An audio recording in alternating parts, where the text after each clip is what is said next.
December means football, and there's 7 game weeks this month. What kind of players should we be targeting? Well, I'm more concerned about these certain players who are very likely to get rotated and rested during this time, and a lot of people own these players as well. Okay, so we're in agreement then. Mbeumo is just a player we don't want to have in our team right now. 1 shot in 4 game weeks is not good enough, so we got to look at some replacements here. Now, for me, there is one player I like more than any others. I've done it! I've done it! Differential return! It doesn't count. I picked the differential and you stole it from me. Hater. I'm not a hater. Hater. No, I'm just salty. That's who I am. Hello, and welcome back to another episode of the Stick to FPL podcast. This time for Game Week 14. My name is Dan, aka FPL Mate. I'm here with my good friend Sim. How are you, mate? I'm good, my friend. Yeah? I'm good. We are here after a wonderful Man City versus Liverpool fixture. Yeah, pretty much immediately after, actually, because of the fixture congestion. Yes, we are not going to let the people down. You know, we're here to look after you. We're going to be here giving you the content earlier this week for a Tuesday deadline. Yes, indeed. And also for next game week, because, again, it's going to be a very tight turnaround between game weeks. We are going to have to do a live episode this week, so pretty excited about that. On Wednesday, we are going to be doing a live episode, so check it out, guys. It'll be around 8 p.m. UK time on Wednesday, upcoming. If you're on YouTube, make sure you put the notification bell on so you know when we're going live. And if you're not watching or listening on YouTube, do feel free to check us out over there. We will still be releasing the episode as audio after on those other platforms. But come check us out on YouTube if you haven't done already. But there we go. Ready for Game Week 14. It's so close. Like, I love it. I love this time of year, man. I don't know about you. Oh, it's cracking time of year. Fixtures coming thick and fast. Lots of football. 2 games a game. 2 games a week. Yeah. It's brilliant. I think also to tell the people on Wednesday, we're going to be, whilst we're live streaming, we're going to be watching the match. That's very true, because we will be matches on at the same time. So Liverpool versus United is going to be on at the time that we're streaming, so it's going to be a good one. Are you thinking about captaining Salah for the big occasion, or should we come back to that? I think I've made a mistake here. Yeah, it's not Liverpool. Is it versus Arsenal, United. Man United? It's Arsenal versus Man United. Yes, that's right.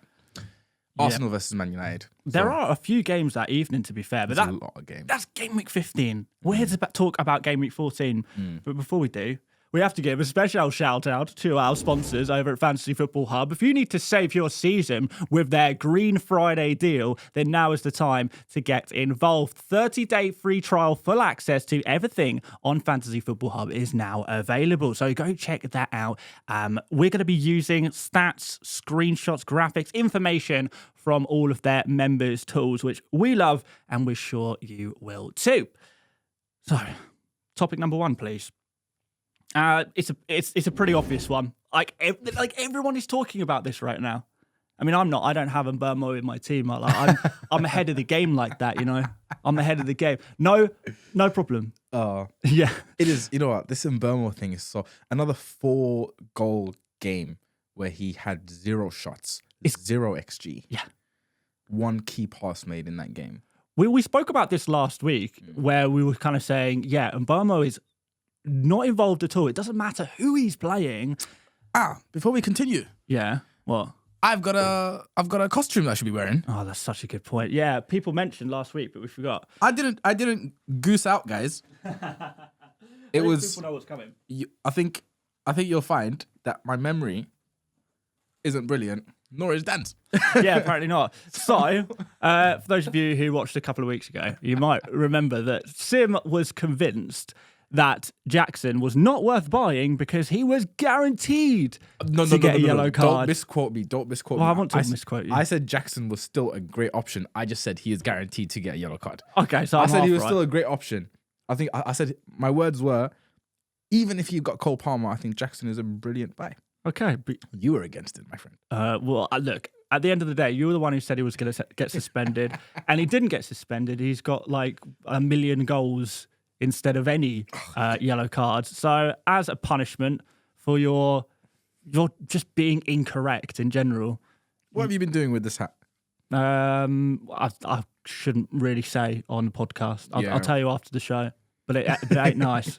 It ain't nice. Can you still smell it? I can. Ah, okay. Oh, bloody hell. All right. Yeah. Yeah, no, so I'm not going to wear this all day. I'm going to have to do the half wear. We'll allow it. Alas. Yeah. Duck Magoo. It's a goose. Goose Magoo. Goose Please. Magoo. Let's continue. All right. Yeah, after that little distraction there. Brian Mbeumo. Terrible. It's so strange. It's so strange. It's not the only thing that's strange is that his position, his role in the team has changed. When you watch him play games, you kind of see yourself, yeah, this guy's doing nothing. It's not that strange.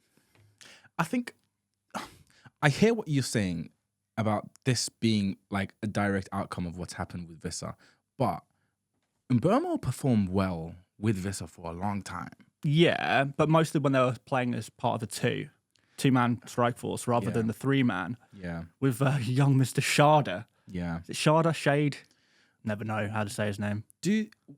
With the trickier fixtures coming in now, are they likely to go to the two-man system? Now, this is where things get interesting because I think there is a good chance that will happen. In the next 5 game weeks, Brentford face Aston Villa away up next, followed by Newcastle, Chelsea, Forest, and then Brighton in game week 18. So they have got some trickier fixtures coming up, but are these fixtures so tricky to change a winning formula that Brentford are? Because it's not like they're doing badly. It's not like they have something to worry about. And it's not like there's no Arsenal, there's no Liverpool, there's no Man City in this run. They're tough-ish fixtures. There's Villa, there's Chelsea, there's the Forest super team. Yeah, but I mean, the system that they're going with right now is working.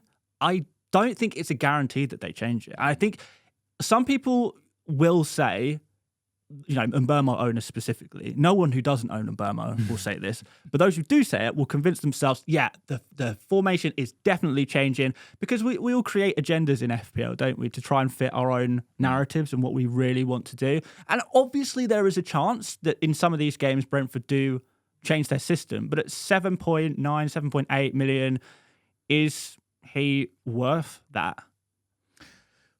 For me, I think he is a sell if you don't have a bigger problem. And a lot of people do with Alexander Isak. But I'm sure we'll talk about him later on. Yeah. But I don't think it's reaching to say that the formation will change. Like in some games. With Brentford, with it's Frank, isn't it? The name of the manager. Yeah. He isn't the kind of manager. He doesn't play a system where it's like, okay, this is working really well, I'm going to keep it. He has a system that he plays against difficult opponents and a system he plays against easier opponents. Historically. So I think I think it's very likely the formation will change. Even if it does, though, the issue that you're facing is you're going to be playing difficult opposition. Yeah. Well, I mean, more difficult opposition. More difficult opposition compared to what you've had. And is a formation change suddenly going to completely turn around the kind of output that we're seeing? I'm not sure if that's completely the case at the moment. Sharda scored 3 goals. Yeah, and that brings in another problem. Even if there is a system change, Sharda's there, Wissa's there. Those are the 2 guys in the most recent form. Is Mbeumo guaranteed to even be part of that front two? Yeah. Could he be played a little bit further back? He has been played a little bit further back in the past. He's played wing back. Yeah, wing back, right midfield. You know, he can play in those kind of roles as well. So, like, you don't bench Sharda after a hat-trick, surely. Yeah. And Wissa has been their best performing attacker for pretty much any time he's been fit this season. So it's really, really difficult. I'll ask you a question. Yeah, go. So, presume you had him instead of Bruno at the moment. Yeah. Presume. Yeah, okay. Would you sell him for a hit? No. Not for a hit, no. Because I think there are still, like, I know I've been pretty negative on Mbeumo, but there are still some positives to him. First of all, he is probably guaranteed minutes. Yeah, I think not probably, he is. I wonder if the Sharda and Wissa form has maybe impacted that a little bit because they're still trying to squeeze in Igor Thiago into that mix as well. So he probably is guaranteed minutes, but I don't think we're 100% on that. And also, he's a penalty taker. Yeah. So At any point, you can get something. At any point, yeah, you can get something. You don't know when it's going to come. But if you're picking a brand new team right now for FPL, well, what do we look for when we're going for FPL players? We look for players in good form with good fixtures. And Mbeumo has neither of those things. He is the opposite, and he's expensive as well. We look for cheap and budget players as well. He is the opposite of everything we'd be looking for in an FPL asset right now. So if you do feel like keeping him, you're keeping him based on speculative things. I speculate that the formation will change. I speculate that we'll get some penalties because penalties have not been very big this season unless your name's Mo Salah, in which case he seems to get one every week. But overall, not really been too much. So from what we know, Mbeumo is probably a player to think about removing right now, right? Yeah, I'm there with you. I think if he's the highest priority issue in your team, you probably have a great team. Mm-hmm. And in that case, I think it's one to consider. I wouldn't be mad at rolling your transfer with Villa coming up. Like Villa defensively are not great. Yeah. So it's a weird one. Like the data is very, very concerning. And just to remind everyone, this is since game week 10. Combination data, a combined 0.13 XG across 4 games. One shot across 4 games. It's crazy stuff. So it is a small sample. It is a piece of information. We know that formations can change, but it's still a concern. For me, he's going to stay in my team because I've got bigger issues. But if you've got the luxury, there's plenty of players that we're probably going to talk about today that you might want to go to. We are indeed. And by the way, I don't think you have bigger issues, but we'll come to that. I do. But well, we'll discuss this because I think we're going to disagree on something today, which is nice. Right. So one big issue around Mbeumo is that if you do have him and you want to sell him, I think we probably agree he is a player you can consider selling. I think the problem is more who to buy rather than who to sell. We agree you should sell him. We don't agree on who you should buy. So let's cover that. But first of all, before we do that, I know people are excited to see the replacements. But I think we need to put this in context. So what I've got here is I've made a diagram for fixture congestions. If you're listening on audio, I might post this online somewhere, probably on my Twitter account. But this is a diagram basically showing which teams have midweek games, when there are little breaks before games, and we can kind of get an idea of which teams have a lot of fixtures in this winter period and which teams actually not so much likely rotation, because that's a concern really. When we're looking at fixture congestion, we're worried about players getting the occasional rest, kind of fringe players getting an opportunity, and certainly now more than ever in the season, we want to be bringing in those players who have guaranteed minutes. And Mbeumo, like we mentioned, is probably one of those guys. So to replace him with someone who is minutes risk might make your team actually weaker. So just going through some of these teams that have heavily congested fixture periods between now and game week 19. Arsenal, Chelsea, Liverpool, Man United and Spurs all play fixtures every weekend and every midweek between now and game week 19. So a lot of things to come. European football, cup football there as well.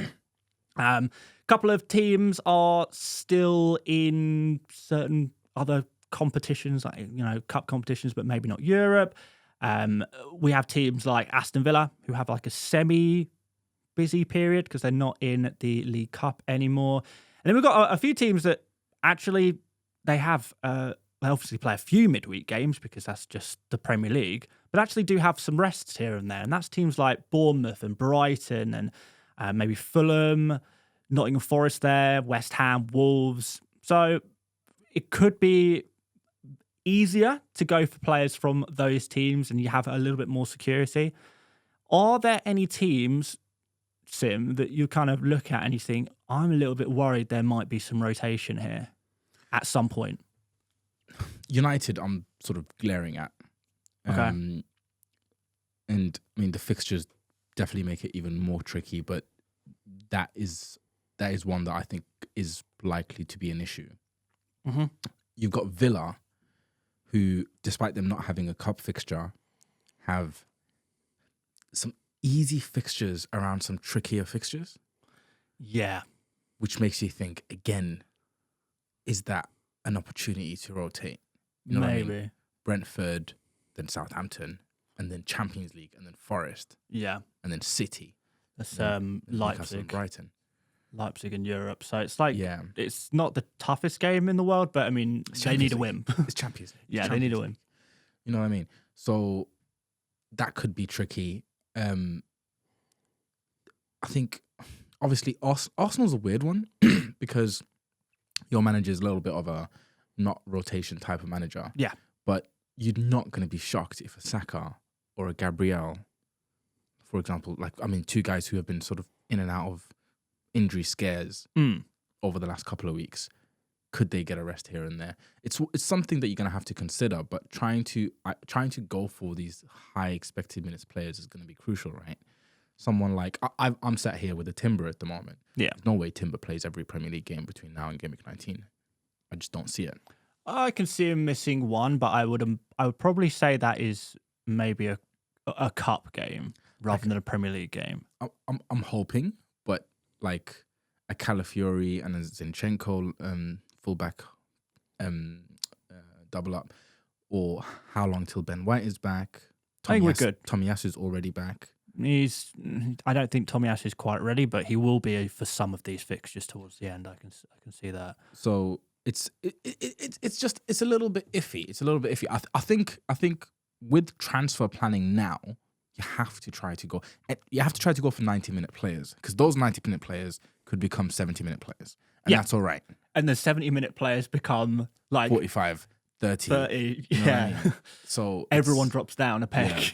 Yeah, because they've got these like different managers take it more seriously, but they've got these like flags that they give to players depending on how many minutes they play in a certain period. Is that right? A player can play 90 minutes every single week for a year, and it's not going to be an issue. But you start playing 180 minutes in 7 days, you start playing 270 in 8 days, it starts to, like, that is when the medical team is going to look at the manager and say, listen, you need to stop this. Like, you're going to injure this player. So they got a name for it, I can't remember what it is. But either way, I think it's something to consider. There are, I think, some players that I think are more at risk than others in terms of those popular FPL picks. We spoke about Aston Villa briefly there. You wonder about Watkins a little bit, because he has been at times a 60, 70-minute kind of player. He does play 90 minutes some games, but against Chelsea he played 83. Liverpool a couple of weeks ago he played 64 minutes. Early in the season he was 60-minute man every week, and obviously Duran is waiting there as well. So is it possible that maybe even like in like the Southampton game or the Brentford game for Aston Villa, suddenly we see Watkins on the bench? Chelsea, another team. Is Jackson at any risk of a rotation? I mean, he is a 70-minute man. Jackson's Chelsea in general is a weird one, because Chelsea, they've got two teams. Yeah. They've got the weekend team and the weekday team. Yes. You know what I mean? The midweek team. So Jackson ain't in the midweek team. Jackson's not in the midweek and team. guess when the next fixture is? In midweek. No, but Jackson's part of the first team. Yeah. Right? And then Nkunku is part of the second team. Yeah. That's like, period. Someone like a Sancho and a Madueke is more precarious, because it's like they're both part of both the first team and the second team. Okay. But Jackson has been clear. He's on good form. He's really good to any system because of how well he runs the channels, right? So I think a Jackson is safer than other Chelsea players, for example. Like a Cucurella, a Gusto. Yeah. Could see one of them kind of taking a little break here and there. Dangerous. But with Chelsea, I feel like their first team plays the first team games. Like Palmer's not even part of the European squad. No. And he is probably one of the few Chelsea players that you can have 100% confidence in. Yeah. And he got substituted, didn't he? But this is it. He was substituted this in game week 13 because the fixture is congested and the 90-minute man has dropped down to slightly below that. Yeah. So Jackson, I would be a tiny bit concerned. There's obviously that concern there. If, for example, he's just not having a good game, he could get hooked half time, he could get hooked 50, 60. Yeah. But I would still suggest that he's part of the first team, and that cup and that midweek game in Europe are going to be the second team. So they would actually look like they have a nice fixture schedule compared to everyone else. Yeah, that is definitely something to consider for sure. But it's some of the more rotation risk teams. I think Chelsea are probably one of them. Man United, Man City would be others of the big teams. Man United, Man City, Liverpool are huge on this, I think. Yeah, Liverpool attackers outside of Salah just don't go there. Even Darwin the didn't even defenders. start. No, Yeah. Luis Diaz did. Luis Diaz and Gakpo started, and it's been a rotation between Diaz and Gakpo so far. Yeah, So, I mean, when's Jota going to be back? I'm sure he's a couple of weeks away. he's pretty close. Yeah. So, like, it's just messy over there. Yeah. Trent. I mean, Bradley's injured at the moment, so is Trent nailed? Maybe. I mean, Gomez can play out there and Kwanzaa can come into centre-back. The possibilities are endless, which is why it's so key to get those nailed on players. One more note on Arsenal before we move on. All of these fixtures that you see in this period are in London. I heard about that. Everyone is in London. So, obviously, there is a lot of fixtures, but no travel time. Amazing. And a good night's sleep in the players' own beds every night. Lovely stuff. So I think Arsenal, they don't typically rotate too much anyway. So even though they have got a busy fixture schedule, I'm not as worried by Arsenal as I am by some of these other teams. Yeah. Even Spurs, a little bit worried there about players like Johnson, Maddison, Kulusevski, maybe a little bit of jiggery pokery around there. But I suppose we'll see. Right. We've got the context. We know about the fixture congestion. I think that sets us up for the rest of the pod here, really. Let's do Mbeumo replacements straight off the bat. So I've got a list here and all of the data via Fantasy Football Hub from the last 6 game weeks. I believe this is per 90 data over the past 6 game weeks. And I've picked out who I would say are the serious contenders for midfield replacements outside of Salah, Palmer, Saka. And if you don't have any one of Saka, Palmer, Salah, then that is your Mbeumo replacement. Downgrade someone else to make it happen. Easy peasy, lemon squeezy. Even for a -4. Just do it. No dramas. However, if you already own those 3 players and you are still looking to replace Mbeumo, then where do you go? I want to just ask you one question on the Saka Palmer thing. Yeah. Just before we do go there. So some people won't have both. Won't have any of those 3. No, they'll have Salah. Yeah. And they'll have Haaland. Oh, okay. So no Palmer or Saka. So they'll do a -4 or 2 free transfers to bring in a Saka or a Palmer. Mm-hmm. Who would you get first? Palmer. I get Palmer first because he's a captaincy option for game week 14. More so than Saka, I think. I would say Saka because you can buy Jackson this week when you're selling Haaland. Well, you could buy Palmer and Jackson if you wanted to. But that is a good point, though. That is a good point. It's interesting. I mean, I suggested to our producer today to do Saka instead of Palmer, but alas, there we are. Is it my eyes or is Mitoma's line in blue? Yeah, it is. It is. Don't ask. Every time you're criticising my graphics. Maybe I need to stop. You know what? You do it next week. I'll send you a screenshot. Don't worry. Okay. For God's sake. So, who are the options? So, I'm going to quickly rattle through who these are for the audio listeners. Go. And by the way, these are in order of expected points. So far, as opposed to looking forward. Yeah. Expected points based on the data recently. Over the last 6 game weeks per 90. Yeah. Go. So, top of the list, James Maddison coming second. Kudus. Third is Johnson. Then Erdegaard, Bruno, Gordon, Mitoma, Eze, Ahmad, Bowen, Semenyo, and Mbeumo. I put him on the list just to reference where he is among all of these players. And then below that is Marcus Rashford. Yep. Who's a very interesting option. I know. And I know people will be thinking about him, but he is a speculative one. Yeah. Because actually his data is worse than Mbeumo's. And his minutes problems Indeed. are there. Indeed. He played, but didn't play in the same position. So, anyway, for me, options on this list, Bruno jumps out the page, obviously, but fixtures are horrid. Yeah, in the next 3. Yeah. And like you're replacing Mbeumo now. You don't want to walk into Arsenal and then City after 2 game weeks. Right? Probably not. Kudus could be an option. It's very interesting that he's a lot higher than Bowen when a lot of people are going Bowen. In fairness, the sample size for Kudus in the past 6 game weeks is a lot smaller because he's been suspended for so long. So he had a good game in there. Well, really, he on the balance of the season, he has been putting up better numbers than Bowen. Interesting. Yeah, and he's cheaper.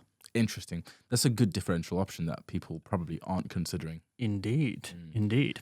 Johnson and Spurs, for me, probably aren't the play right now because of the fixtures as well.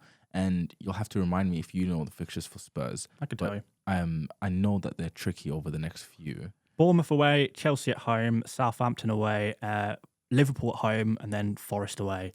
So really only one good fixture in there, which is Southampton in 16. I think the ones that are very interesting to me are Gordon, Mitoma, and one of the West Ham boys. I like them as well. I like them as well. Ahmad and Bruno. Again, Bruno, United in general are interesting, obviously, because of what they've just done to Everton. And, things are looking better.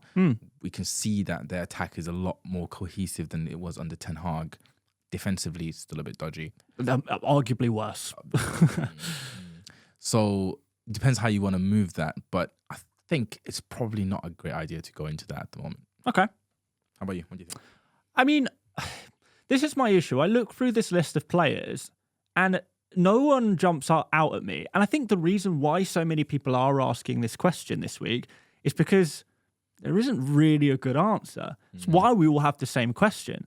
If it was a simple answer like to this question, then not many people would be asking it.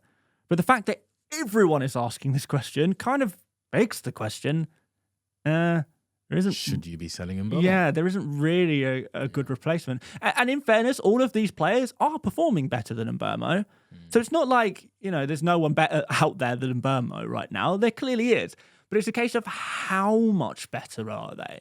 Is it worth a transfer? Is it your priority this week? Because, it would be nice to have a Bowen or a Mitoma in your team for this game week. They've got pretty nice fixtures. They're pretty good for minutes.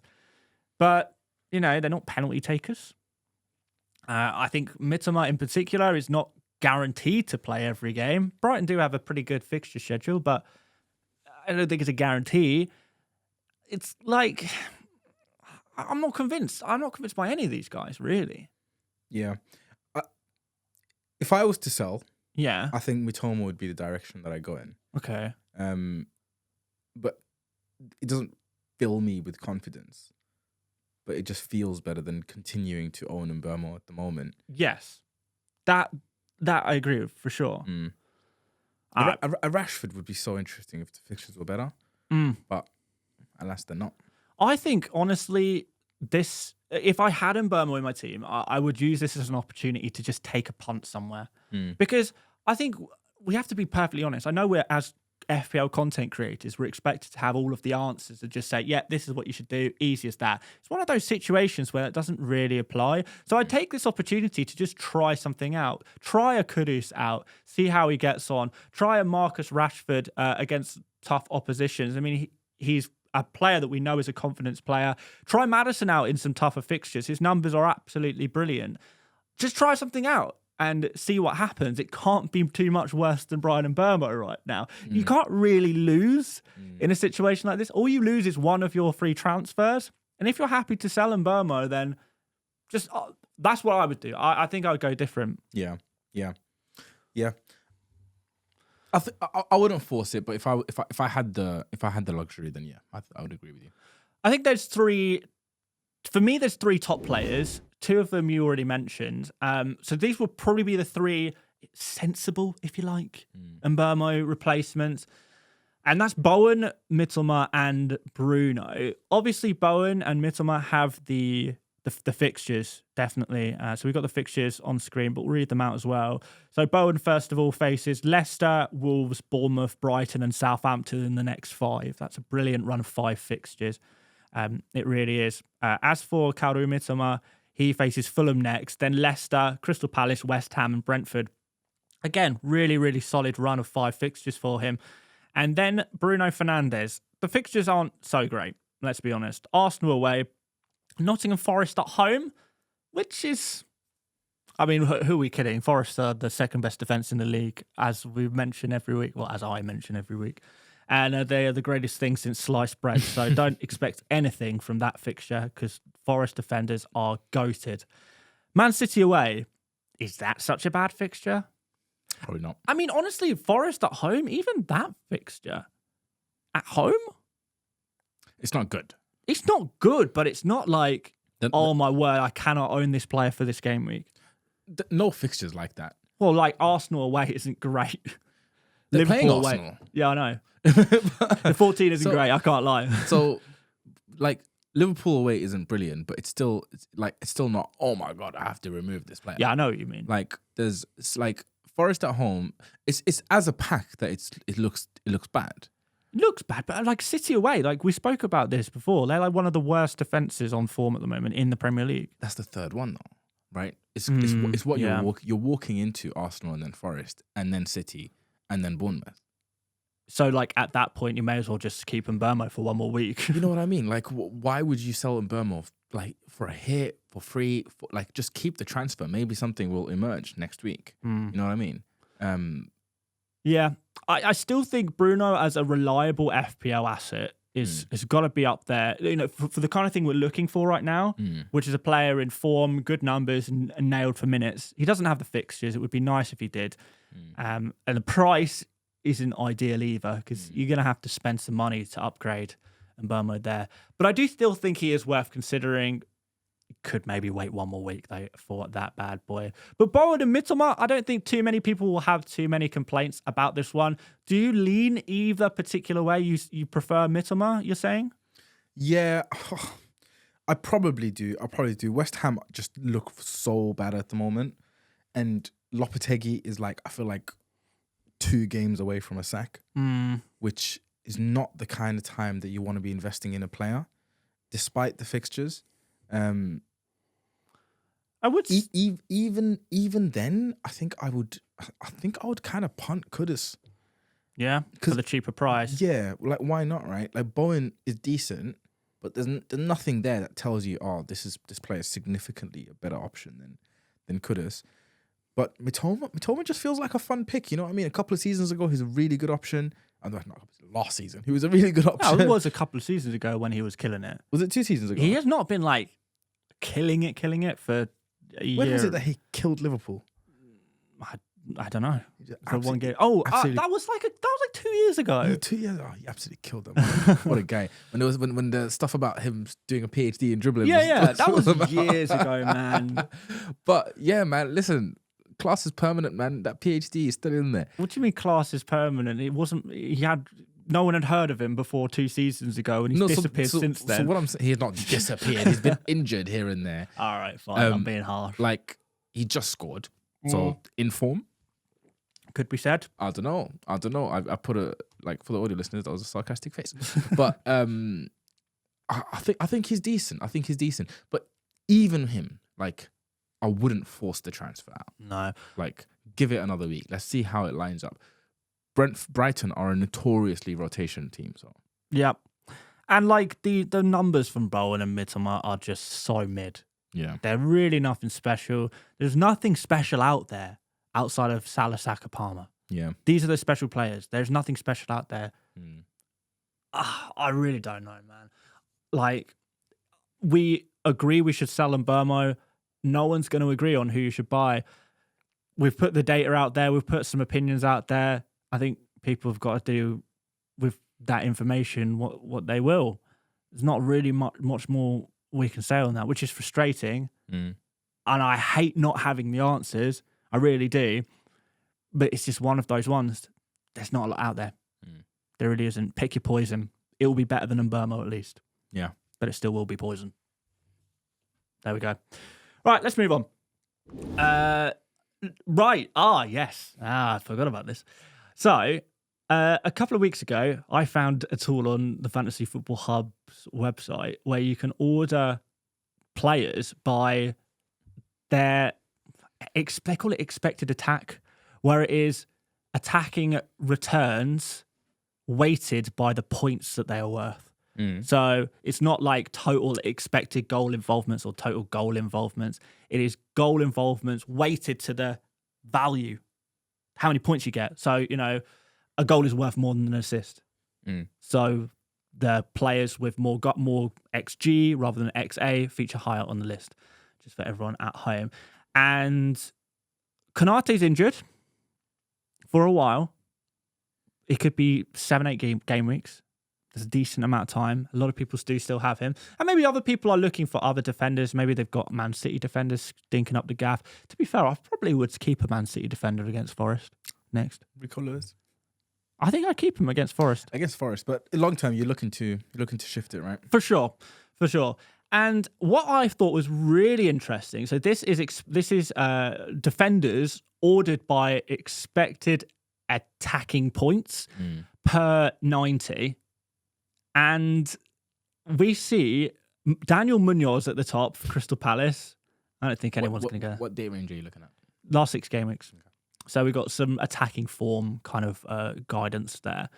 But the second player on this list interests me a little bit. Like, we're all in agreement. Oh, West Ham have brilliant fixtures. Let's buy West Ham players. Let's buy West Ham attackers. Well, here we have Emerson Palmieri. 4.4 million. I would argue West Ham attacker. He's on corners, free kicks, open play, attacking contributions there. Scored against Arsenal at the weekend. Like, I don't know, 4.4 million if we're looking for a new defender. Like, we're all kind of in agreement that, like, clean sheets are impossible to predict. We don't know when they're going to come. Target some good fixtures and see what happens. So, like, why not? West Ham have 2 clean sheets in the last 3. I don't know how they do. One of them was against Everton. If that was a Southampton player, would you do it? Maybe. No, you wouldn't. I don't know. I'm partial to a little Sugawara at the weekend. I could get on board with that. Bit of Harwood Bellis. Yeah. No. If he was on free kicks and corners, I would take Harwood Bellis, yeah. If he had good fixtures. But West Ham do have good fixtures. How much is he? 4.4 million. That's bargain. I mean, it's worth considering, but you're starting off at 2 goals conceded in most games. So you're starting off at 1 point basically. Yeah, but we've got Leicester next, Wolves after that. It's really good attacking players. Southampton in 18. That's probably the only good defensive fixture. But like free kicks, man. If he scores one. Another good thing about Emerson is like he's not going to get rotated because there's not really many fullbacks. Or left backs at West Ham. Is he full? Because I haven't watched West Ham a lot recently. Is he fully on set pieces, or does he share them with Paquetá and whoever else is on the pitch? He seems to be taking like all of the ones I've seen over recent weeks. I suspect he'd still share them. It'd be strange for Paquetá not to take set pieces. Yeah, but he scored the free kick against Arsenal. Like, of course, but he's not like a Cole Palmer in his team where it's like, I'm taking all the set pieces. No, but I think he's done enough in recent game weeks, like with his set pieces. You know, assist against Newcastle, goal against Arsenal. That he's probably good for the time. 75% of the set pieces. I would say 75% is a fair assessment of his set piece share. That's a lot of set pieces for a 4.4 million player. Exactly. And we spoke about Digne as a potential option. This is a more nailed on version of Digne. In many ways. Did you go with Digne? Yeah, I did. How did that work out? Not very well. Oh, did I warn you about because of the rotation risk? Did I warn you about Aston Villa defence? Yeah, and they haven't been great. But the numbers were good. And I'm a slave to the numbers. I don't know. West Ham... I couldn't do it. Maybe after a free kick goal, this is like really exciting, but... It is exciting. How often is that going to happen? I mean, but the attacking numbers are good in general. And even if he does, and he picks up an assist, you're looking at like a 4, maybe a 5-pointer. Are you safer just trying to go after a clean sheet? Honestly, mate, I would take 4 pointers happily from my defender in FPL this season. Like, it's usually 0s, 1s, and 2s. So the 4 would be an absolute blessing. Or a -1 if you're Mikalenko. Yeah, exactly. Although, to be fair, the West Ham defence probably weren't too far off from minus points against Arsenal at the weekend. 1 goal in the second half would have done it. Yeah, or a yellow card. Yeah. For any one of them. Fabianski, minus 1 point. So, yeah. Firmly on my bench. Yeah, and mine, thankfully. Imagine if you played Fabianski and Mikolenko. Oh, my word. That'd be painful to look at. Some things have got to be worse than Nori this week, I suppose. Nori has been shocking ever since I got him. And this is the thing about trying to get attacking threat, right? It sounds great and it looks brilliant when it comes off. But over the last 3 game weeks, players who have been picking up points in defense have been doing it 3 clean sheets. Like Everton players, Forest players, Arsenal players, West Ham players. That's not going to continue. But like that's where the points have been coming from, largely defensively, right? Yeah, but you can't predict them. You don't know where they're going to come from. But I think it's more likely. Maybe this is just a sort of thing that happens and it swivels back and forth, right? It's just, for me, you want, even when you're picking up a player who's got attacking threat, you don't want to look at the 2 best attacking threat defenders and see a Crystal Palace and a West Ham defender. Probably not. You know what I mean? So, like, I say go after attacking threat, but a little bit of, defensive stability would be lovely. Like, I would generally prefer Munoz. I mean, Crystal Palace look better. West Ham are a tragic defence. And like anyone who has seen that Newcastle game from a couple of weeks ago, no, only last week, I suppose. Yeah, they conceded a lot of chances. They were very fortunate to have kept a clean sheet in that game. And Everton, the game week before that, proves absolutely nothing. Because it's Everton. Exactly. Like Brentford kept a clean sheet against them. Man United kept a clean sheet against them. They are just, no matter who you are. Everton what score? My pub football team is going to turn up against them in a couple of weeks. Clean sheet, easy. 0-0. You know what? They can play nobody. They still somehow not score. They could play the local retirement home. Still 0-0. So long as Calvert-Lewin's playing in it. Oh, he didn't this weekend, to be fair. Beto. God. Calvert-Lewin. But yeah, this is what I'm saying. Like, maybe that is the strategy then. Like, just pick defenders who are playing Everton, preferably twice. Wow, you'd be very fortunate if you got that kind of run. Should we have a look and see who Everton are playing next? So where you can get your guaranteed clean sheets. It's Wolves next, isn't it? Because Nori, 18-pointer coming in. Then Liverpool and then Arsenal. Those surely are clean sheets. Like, put your house on that for both of those games. Chelsea after that and Man City. They are playing a lot of tough games. They play Liverpool, Arsenal, Chelsea, Man City between 15 and 18. Well, I tell you what, there's a gentleman in third who is definitely interesting. Gusto. Rotation risk man. Reece James is injured. Yeah. I think. And still Gusto has not been nailed on. He's not, but. Oh, to be fair. Can you risk it? Who got injured? Fofana got injured. Buddy Shield's going to come in. But Colwell can still play one of the fullback positions. But without Fofana, who's going to play centre-back? It'll always be Badishiel and Colwell. Yeah. There's no other centre-back, right, that can play. That does help Gusto. That helps Gusto a lot. Yeah. Reece James is not going to be ready till the end of the year. And even if he is, he'll hurt himself in training. That's so true. Respectfully, I love you, James. But who's James? Reece. Sorry, I thought you were doing a shout out to your boyfriend or something. There's a bloke called James watching the podcast right now.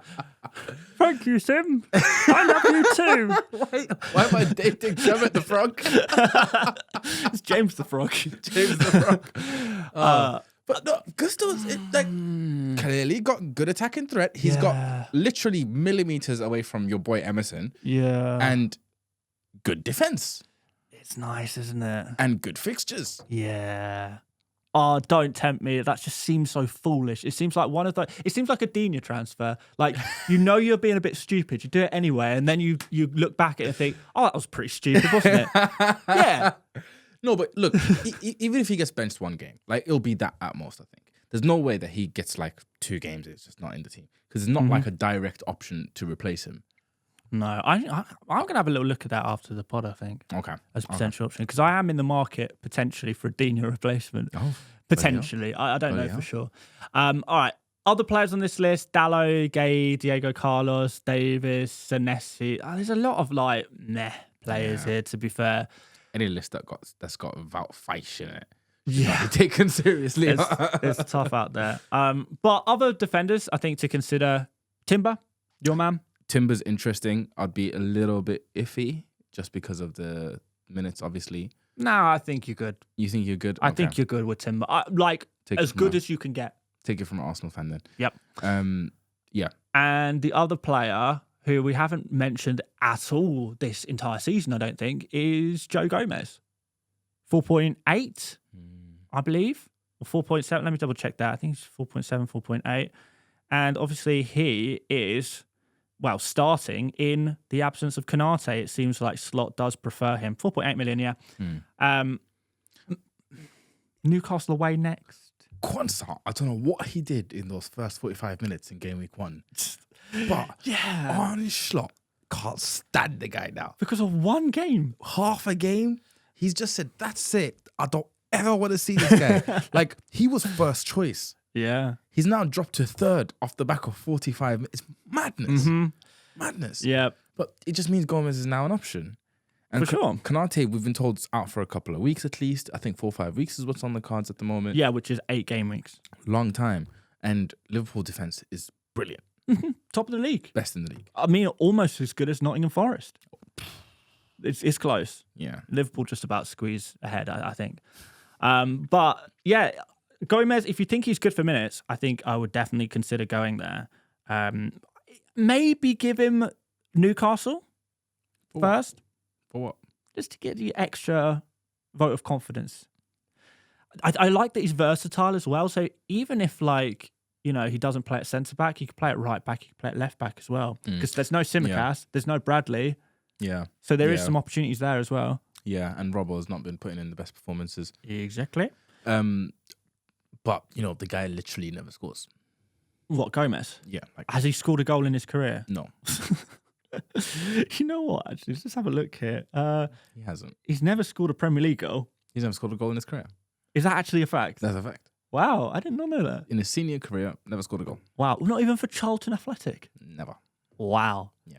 Gomez, man. Come on, score a goal. How hard can it be? You play for Liverpool. That's a good team. Oh, Van Dijk always hogging the corners. Yeah. You tell you what, when Van Dijk next goes up for a header, Joe, shove him out the way. It's like, this is mine. This is my time now. I'm an FPL option now. It's my time to shine. Do it. Yeah. I think that's maybe where I would go, or strongly consider going if I was looking for a new defender this week. Gomez, Timber, Gusto. We'll see. Dalot. Emerson. Nah. Move on. I'll go Dalot over Emerson. No way. Full wing back. Come on, man. Money. Right. Captains. Captains of the week. Is it obvious? Is it obviously Palmer for captain this week? Southampton away. Good form for Palmer. Well, form picking up at least, you could say. There's a blog there is off the back of this third double-digit return. Fixtures, no fixtures. Keeps doing it. Salah. Yeah. Yeah, but Palmer outscored him this week by 1 bonus point. Because Salah missed a huge chance. Well, that's what he does. He missed 2 chances. Yeah, because he's not an elite finisher. I saw that. I'm not getting into that. All right, don't get into that. But it's the fact that Salah is not an elite finisher. Like, he is maybe top 25 in the world at best. I could think of 25 better finishers in world football than Salah right now. But we'll leave that as another conversation for another time. He's literally the most informed player in the world. Yeah, because he gets a lot of chances. I'm not disputing he's a great player and a great goal scorer, but he plays for a team which produces so many chances for him that he is always going to score goals. Like, he consistently underperforms his XG. The amount of chances we see him miss is crazy when you compare him to other supposedly elite finishers. He's not in that bracket for me. Son is an elite finisher. Haaland is. Kane is. Lewandowski is. Messi and Ronaldo are streets ahead of Salah when it comes to pure finishing ability.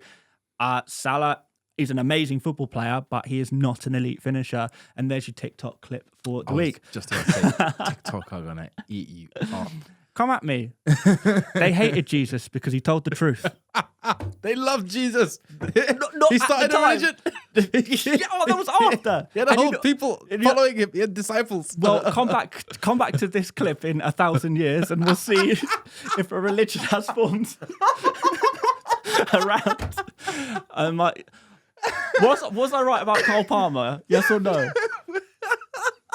Come back to this one. The Salah is a poor finisher religion. Yes. All Not hail poor, the not lack poor, of finishing. average finisher. He's not a poor finisher. He's fine. Oh, you sent me. You absolutely sent me. Cole Palmer, you were right. Fair enough. So we'll see how Salah treats you. But Yeah, okay. I think Mo Salah is obviously going to be an option at the moment. He's perma cap option at the moment. Yeah. Haaland just isn't. Kai Saka's interesting because at home he's very good, and United defensively are precariously weak. And I feel like as a tactical matchup as well, Man United are the kind of team that, you know, they might need unlocking, but when they are unlocked, you know, it's a goal. And Odegaard's back. He's going to be up against Evans. Martinez is suspended. I think it's going to be Luke Shaw. Luke Shaw at left centre back. I think it's going to be Luke Shaw at left centre back. But yeah, it could be Evans. But that would be amazing. But yeah, no Martinez. He is suspended. Mainu's also suspended. But yeah, it's interesting. The number one option obviously is Cole Palmer up against Southampton away from home. I've been watching Palmer because I've captained him 2 weeks on the trot now. Yeah, it's not looking brilliant. He's playing a slightly different role than he did maybe last season. I don't think so. I don't think so. He's playing a very free central. He doesn't come off the right as often as you'd want him to, and you get a lot more space in behind in that channel on the right hand side. But he's playing very central at the moment. I felt lucky that I got a good haul this week. It didn't really look like it was coming until you know that brilliant goal, and he does have that in his locker. Extremely good goal. He's a good finisher. You know, better than some finishers, you know, on this list. Stop it. Mo Salah's a brilliant finisher. Decent. Anyway. Palmer, it's Southampton. I think most people are going to go for it. There's a good chance I go for it. But I'm just a little bit...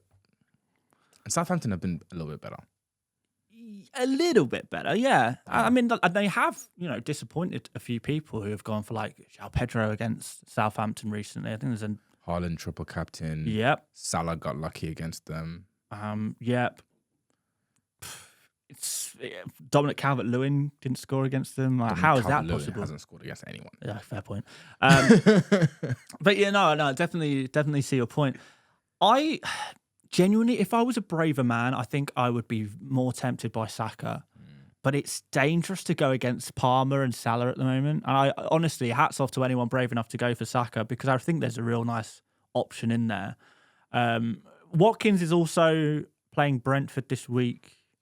Worth considering or not really? No, Villa's form is too weird. Okay. And you could see continued reduced minutes. Yeah. So, yeah, Watkins is a bad finisher. Yeah, no, yeah. I mean, he is worse than Salah. Yeah. Yeah. That's who you can say is a bad finisher. Yeah, okay, but I didn't say Salah was a bad finisher. So you said he's not a great finisher. I don't think he's a world class finisher. No. Okay, so what he's is decent. He? What's he? So he's decent. He's fine. Okay, so Jackson is a decent finisher. Nah, He's as good as Jackson. Oh, look, if Jackson got the amount of chances that Salah did, then Jackson would score as many goals as Salah. That's madness. That's madness. Absolute madness. Watkins, no. It's a no from me. Despite Brentford being a brilliant fixture, he's probably going to score, but I'd be too worried. Yeah. Final player maybe to consider, Jackson, speaking of. Yes. Very good option. Very good option in my books. Yep. Nice matchup there for like Southampton, kind of high line attacking football, Jackson and counter attack. High press, pinch that ball. Lots of chances. All right, no more funny business this point. We're trying to be a serious FPL podcast. I'm wearing a friggin' goose. Yeah, we're tough. Oh, my word. No wonder no one subscribes. Subscribe. Yeah, Jackson for sure a consideration. But like, if you have Palmer, you're probably just going to go for Palmer instead of Jackson, right? Yeah. Pretty straightforward. Okay, right. Captain discussion over. Let's do Differential of the Week. A historical episode of Differential of the Week. Yeah! We got a return! Yeah! Rest in peace, everyone's ears. And somehow I still lost. Jesus. Oh, yeah, obviously. Jesus. To a player that I picked last week. So, interesting. So last week, Sim, for his Game Week 13 Differential of the Week, picked Martin Ødegaard. Well, I mean, sort of. I picked Martin Ødegaard. You picked... who was it? Let's not talk about that. Who was that? Who was the Nottingham Forest player? What's his name? The Hudson-Odoi. Ex-Chelsea one. Hudson-Odoi. Who got 3 points, which would have been, again, above average for you. That would have been the highest ever return. That would have been your record. So actually, I have to give it to you. Even your actual pick, which was Hudson-Odoi, still best pick yet. Well, I mean, I feel like I got away with murder even with Ødegaard. Yeah, you did, because he was gifted a penalty. It's donation. Yeah. I was donated a penalty. Yeah, absolutely. Saka giving away penalties. Like, he's just... Is it a mentality thing? I think he's just too nice. He's just like... He ain't got that dog in him. Like, Palmer would never allow that. No. You know but, what I mean? like, it's kind of nice Yeah. to have that team cohesion. Like, it's about everyone. But what about when he gives it away in a crucial moment and he should have scored it? Well, maybe the other player will score it. Maybe, he judges who is the best player for the situation. He's just taken a bad tackle. Makes it tricky for the goalkeeper as well. Yeah, it does. It does. Yeah, actually, Saka is goated for that. Like, he's a real one. Messi does it a lot, so I do respect it. I would, similar players. Saka, Messi. Very similar. Yeah, similar career trajectories, I would imagine as well. Anyway. Messi won his, fourth or third Ballon d'Or at this age? What? 22, 23. I think he'd only won one by that point, right? That was his third one. Nah. He won his fourth at 24. No, he did not. He did. I thought he won his first at like 22. No. Oh, man. 21, 22, 23, 24. How is Nwaneri ever going to match that? That's going to be tough, man. He'll do it, though. Messi had goat shouts at this point, man. Like all-time goat shouts. Yeah, that's so true. That's so true. But anyway, back to FPL. I went with Evan Nilsson, like 12 points, light work. Which brings the season table to me, 74 points, Sim, 25 points for differentials each week. So, take the L, bozo. This week, you picked Ødegaard last week. I thought, screw it, let's pick Ødegaard this week. You know what? I'm going to check this now. Because my theory is that you always pick differentials in the weeks that they are at their worst. Well, that's not a theory. Look at this. Here's Evan Nilsson, right? Yep. Have a guess the week I picked him. 8 points, 7 points, 8 points, 2 points, 12 points. Yeah. You picked him in the 2-point week. Let's go Strand Larson. Let's see. 6 points, 9 points, 1 point, 8 points, 2 points, 5 points, 11 points. Yeah. So 1 point was the one you picked him, right? Yeah. Ashley Young. You got Ashley Young for me. Ashley Young. Oh my God. This is generational. This stuff is literally, it's diabolical. That's what it is. I love it. It's genuinely diabolical. I wish I broke Ødegaard. I thought you would, to be honest. And you almost did if you didn't get that penalty. Ashley Young, 6, 5, 6, 6, 2, 5, 9. Yeah, you picked him on the 2. It is. Come on, Mara. So, like, It's I know crazy. A lot of people have now taken to avoiding the players you pick as a differential of the week.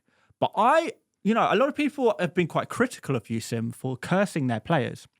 But actually, I think we can use your power to our advantage and pick your differentials of the week after you pick them as your differential of the week, because that's when they'll get the big scores. That's interesting. So we're testing that. So from now on, for the rest of the season, not for the. I don't know if I actually did. The guy I picked last week. Whoever you picked the previous week, until you are within like 10 points of me, I am simply going to pick the player. But then you'll start getting tactical and picking someone with a really bad fixture the following week, and it will still work for me. So I'm going to try this out. I'm going to pick who you picked last week. I've got some bad news, my friend. No, you haven't. You've got some great news because I know who your differential of the week is, and I know what his fixture is the week after. Your friend, Mr. Erdegaard, is at 5%. Yeah, 5% or under. What? Yeah, it's under 5%. 5% or under. I can prove this with old clips. Differentials are under 5%. Come on, man. When I made the graphics, it's at time of graphics. I'll tell you what. We'll leave it to the comments. They decide if it's allowed. Have a backup option. Have a backup option. I want to do your thing. This is part of. This is. Come on. This could be a great experiment. Do not ruin it on week 1. Okay, fair enough. Or week 2 actually, because I already worked with Evan Nilsson. I already tried it and it worked. Fair enough. Let's see. Honestly, let's just see how this works. Okay. Because this could be fun. But moving forward, it's 5% or under, yeah? 5% or under. Okay, I can live with that. Cool. All right. So your one. I've gone back to Strand Larsen. You have. Second time you picked him this season. 2.9%. Everton away. Despite Everton being pretty decent defense at home, I just think Wolves score goals. And Strand Larsen is just kind of like he's a big man. He causes problems. I think this is an opportunity for him. So, we'll see how he gets on next week. I think this probably was not the week to pick Strand Larsen as a differential of the week. There wasn't many options. I'm sure you saw. There wasn't an amazing amount of options, but Emerson Palmieri was right there, for example. Chelsea was who I wanted to go for, but even Madueke was over 5%. Really? Jackson, Madueke, and Palmer. And who else are you going to pick? Gusto? I think it's because at the time of the season, we've got to a point where like all of the good players, people have already kind of clocked on to these players, right? Yeah. So their ownership is going up. So it is tough. To be fair, Strand Larsen, he's fine. Like, he's a decent pick, but I'm very excited of picking him as my differential of the week when he faces West Ham in game week 15. Wait, I could pick him again. No, you can't. You can't. Well, we haven't made this rule before, but I thought it was kind of just assumed you can't pick the same one twice in a row. I'm just going to go back to Erdegaard. Or should we just keep swapping each week between Strand Larsen and Erdegaard? I wish I knew who starts between Martinelli and Trossard. It's a faff at the moment. Yeah, for sure. All right, should we do our teams? Let's finish up. So this is your team from last week? Yeah, unfortunate. On a very, very small red arrow, I've gone down about 38,000 spots. Still at 1.4 million at the moment. Captaincy really worked out. It did. Palmer captain. Fair play for going there. Kind of felt like it was an opportunity to gamble against. It worked, but obviously Mr. Mo Salah gets his standard penalty. Very good assist, mind you, but standard penalty. So it is what it is. That front three of Isak, João Pedro, and Cunha, massive letdown. So good on paper. Yeah, that was like Praz pointed out to me. All 7 forwards, penalty takers. Yep, penalty FC over here. Yeah. And I think you got a similar thing with Mbeumo versus Mbeumo, innit? Yep. Bruno, innit? 7 penalty takers again. Timber over Gabriel. Rough, man. Brutal. Since when does Gabriel get assists? Like, he obviously won a penalty, but like, it's just madness. He got punched in the face, so fair enough. Yeah, I mean, I'll take points for getting punched. Yeah. So, like, it is what it is, but like, I was 0.1 short of getting Gabriel. Very brutal punishment for that. 8 points lost. Played Mikalenko, who's lost me -1 points. So that's not great. Aitnori 0, Riot 2. I don't know why you guys conceded 2 goals. It's just daft. Yeah, that was strange. But alas, that's where we are. I feel like my bench decision was decent. So that's fine. But yeah, that's where the team is at the moment. I'm relatively happy with the team. All right, well, let's have a look at your team for the following game week. So probably going to line up in a very similar manner. I'm obviously going to start Mbeumo, not obviously, but I'm considering starting Mbeumo over Rodgers. But yeah, I just put it out on this, like how Hub recommends it, because obviously this is the Hub recommended lineup. It's a tricky one. I wonder what you're going to tell me about Isak, because you mentioned something earlier. Yep. I'm probably going to sell him. Okay. What's your take? I would say that if you have a player like Rodgers on your bench, then this is the time to play him. Surely, like Isak against Liverpool, Rodgers against Brentford, there was a chance. No, I'm not saying it's something you would have definitely done, but there's a chance you would have played Rodgers and benched Isak for one game week anyway. And that assumes that Isak is out against Liverpool. Apparently it was an impact injury rather than muscular. Don't buy it. Even if it is, it's Liverpool. Even then, Callum Wilson's fit. Yeah, but I don't think that matters. If Isak's fit, he starts. He is one of the best, I would say one of the best players in the Premier League. Minutes become a problem. Well, look, the player that I want to go for... But no, he's a 90-minute man. When he's fit, he plays 90 minutes every single game. He's exactly what we want. That's not true. It is true. Eddie Howe hates playing Isak and Callum Wilson. I will have a look right now. Not this season. Like last season or the season before when Callum Wilson's fit. When Callum Wilson was sub 30 years old 3 years ago. No, like literally last season. Callum Wilson, Callum Wilson went to the Euros. That was 2 years ago when Callum Wilson was getting serious game time for Newcastle. Okay, either way, we know Eddie Howe does not like the system of playing Isak and Gordon and Wilson. If he does do that, Isak plays on the wing. We also know that Isak is nowhere near as good an option on the wing. Of course. Right? Plus, he's flagged. He's playing Liverpool. I feel like this is just an easy opportunity to get off it. That's why I'm almost certain to do Isak to Jackson. I just prefer Jackson at the moment a lot more. I think you're creating a narrative, and it's very possible that I am too, because I also have Isak, and I think I'm going to keep him. But after Liverpool, and I think, there's a good chance he misses Liverpool or sees reduced minutes. After that, he faces Brentford, Leicester, Ipswich. That is like, to have Leicester and Ipswich back-to-back fixtures, you don't get that very often, let alone from one of the best players in the league, one of the best finishers in the league, talisman of his team, penalty taker. What we have seen so far this season, we can make arguments about Wilson, but so far this season, when he's fit, he's a 90-minute man. There is actually a lot that is pushing me towards Isak. And I definitely understand the appeal of moving to Jackson. It makes sense. I think intuitively that is something, I'm guessing that's your replacement, right? Isak to Jackson, straightforward. But I think if you want to say Isak's rotation risk, we need to have that conversation about Jackson. It's true. If you want to say from, you might like the fixture in this week, but from game week 15, Isak superior fixtures, like more goal involvement for Newcastle. Yes, Chelsea the better team. Chelsea will probably score more goals, but Isak's goal share within his team will be more significant, which also lends itself to bonus points, which I think Jackson struggles with more so than Isak. So there is a debate to be had there. Yeah. I don't think you say it's a priority move. I have to do this. This is my priority. I don't agree that you have to do this. Yeah. I hear your points, and I think those fixtures, particularly from 15, look very nice, right? I just think it's an aggressive move to do that Isak move now. I agree with that. And it's a fun move. I agree with that. Yeah. You can always go back. Mm-hmm. You can always go back. That is true.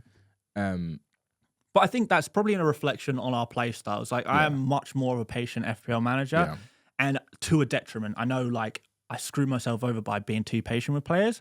So it could be that I'm doing that all over again with Isak, and you're totally right. But we'll see. I back it. To be fair, to see our teams start to look a bit different might even be nice. Kind of fun. Yeah. But no, of course you do you, man. But I don't think you have to do it.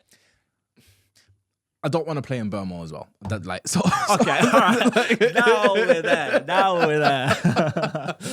So that doesn't help. And you can't replace Mbeumo with anyone because there's nothing out there. Yeah, there's no clear replacement. But there's some great Isak replacements. So I walk into Southampton at home.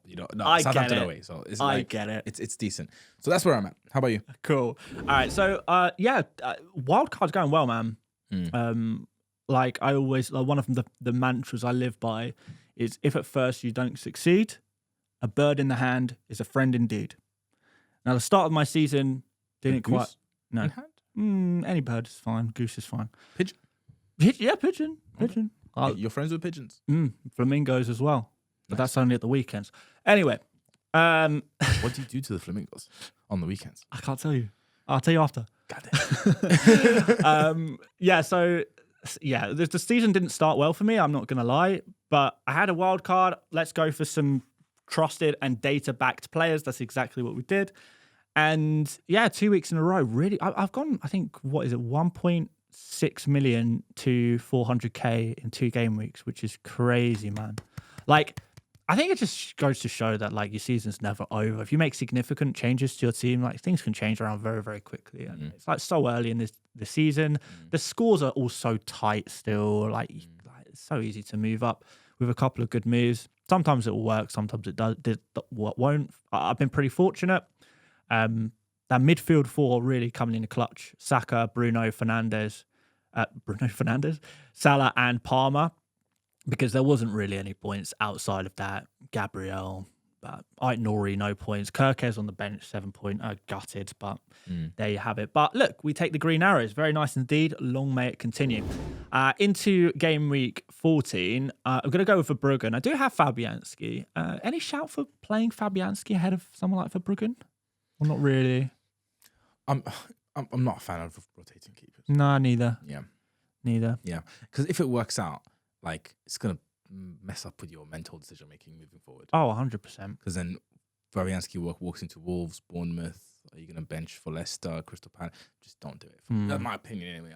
I hate rotating keepers. Fair enough. Well, I'm going to play Gabriel against Man United. I know there's some injury concerns, but I'm not personally too concerned. I think he'll play. We haven't really spoken about him, but for the record, like he was rested because of a previous issue. As Arsenal had pretty much already won the game by that point. So, yeah, rested, ready for the midweek is my interpretation of what happened there. So, no concerns for me, but I do have some backup on the bench. Aït-Nouri against Everton's going to play. Digne, I think I might just go for Kirkes. Digne played 90 minutes, man. I'll either sell Digne or just play Kirkes against Spurs and hope for the best. Yeah. Digne is legit like a midweek doesn't play kind of guy. Yeah, but in a way, I'm thinking, should I just keep Digne? And if he does get rested against Brentford, then that's positive for him starting against Southampton. The worst thing that can happen is if he plays against Brentford and then I can't play him against Southampton, basically. But I do have solid cover on the bench. That's the thing. I know you're in the market for a defender, but it's nice having a defender that you can just not play as well. None of your defenders are players that you can't play. So you're making a decision every single week. If you do Digne to Gusto, like what happens, when Kirk is playing Ipswich, Hall is playing Brentford. Yeah. Yep. I don't know. So I think I probably just stick with what we got. And I'm... You're in a strong position, man. Yeah, I mean, it's a good problem to have. Like rolling now gives you a lot of room to maneuver. Yeah, I got 2 frees right now. So to get to 3 free transfers next week would be nice. But anyway, so I think it will end up being Gabriel, Kirkes and Aït-Nouri in defence. A midfield of Palmer, Salah, Saka, Bruno, and I'll probably play Rodgers ahead of Isak, but we'll see what comments are for press conferences and stuff. And then João Pedro and Cunha up front. On the bench, Fabianski, Isak, Kirkes / Digne, probably Digne. And I'm not going to play Hall against Liverpool. Although I think he's been brilliant. I think he's been probably one of Newcastle's best players in recent weeks. So unlucky. Last minute clean sheet wipeout for him at the weekend. Yeah. Really unlucky there for Newcastle defence owners. But it is what it is. But yeah, that's where I'm at. Still 99% team rating, which I'm happy with on the hub algorithm. And I hope another green arrow. I hope. We've got a lot of minutes nailed players in the team, which is positive. Yeah, you're going to go for the Palmer captaincy? I think so. Yeah, I think I'll just play it straight with this one. I think if I was going to go different, I would go for Saka rather than Salah though. But I don't think I have the bravery for that kind of move. Yeah. Like later in the season, if things aren't going well and I need to make up some ground, I'll start pulling out some of those bad boys. But not this week. Things are going well at the moment. I don't want to try and be too clever, if that makes sense. But yeah, that's me. And that is the show. Yeah. That's the show. Guys, reminder again, Wednesday, we will be doing a live show around 8 p.m. UK time. So check us out on YouTube. Make sure you are subscribed with notifications on to make sure you do not miss the show. Very excited for that one in just a few days' time. Sim's doing his hair right now. How's it looking? It's not looking good, man. It's not looking good. It's not. I don't like wearing hats. No? Especially when there's feathers poking the top of my head. Stop losing bets then. Yeah. That's your Should fault. we make another bet? Have you got the taste for it now? Maybe. But yeah, guys, I really appreciate you joining us today for another show. No, there's tight turnaround. No, there's not much time for you guys to watch, listen to the podcast before the deadline, but we appreciate you nonetheless. But that's pretty much it. Sim, anything to add to anything I just said? Subscribe, follow, like, and play FPL. I think people are probably already Like doing a that. goose. He said the line. I said the line. You said the line. Thanks for watching, guys, and we will see you for the live stream for Game Week 15. See you later. Take it easy.